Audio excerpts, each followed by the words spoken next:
So, for the introduction, flooding is among the most prominent natural disasters that affect most of the world, causing huge destruction of property, infrastructure, agriculture, and even human life. In recent years, the frequency and intensity of flood have increased due to climate change, random urban growth, and poor drainage system. Flood mitigation is very important to minimize its impact. The project is extended to prepare and implement flood risk reduction measures in vulnerable communities. It involves planning, designing and implementation of structural and non-structural measures such as improve drainage facilities, retention drains, flood defense work, public education campaigns, and land use control. The objective of this project is to identify flood-prone areas through hydrological and topographical analysis. Second, design implement effective flood control measures that reduce the impact and occurrence of flooding. Third, protect life, property, and the environment by minimizing flood damage. And lastly, to improve the efficiency of water drainage and management system in urban and rural areas.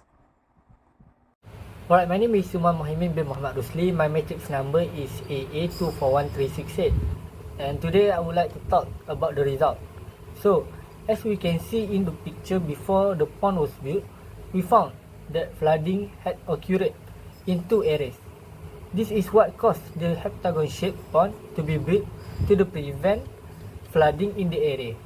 This is proven by the fact that after the pond was built, the area no longer experienced flooding, thus showing the effectiveness of the hydrology project.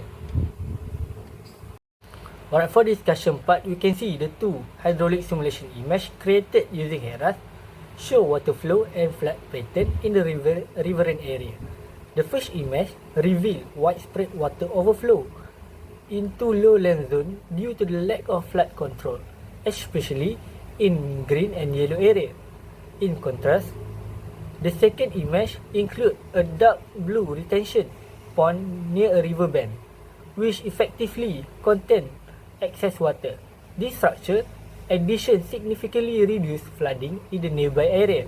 Overall, the simulation highlights how the pond improved water flow control and play a key role in flood mitigation.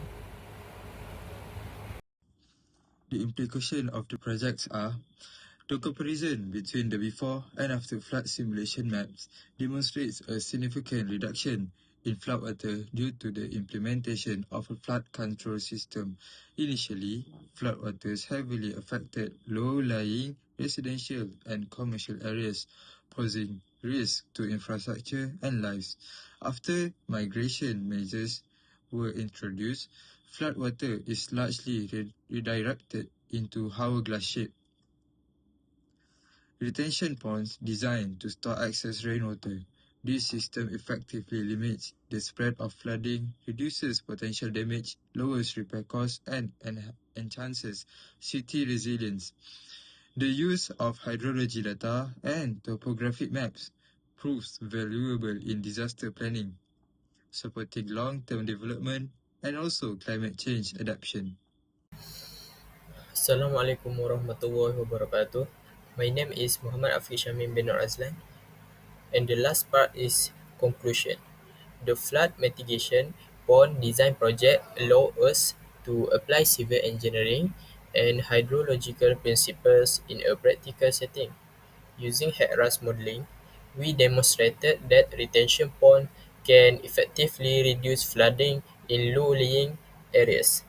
The project highlighted the importance of incorporating engineered flood control into urban planning, along with future measures like expanding retention system, green infrastructure, data monitoring, and climate change considerations.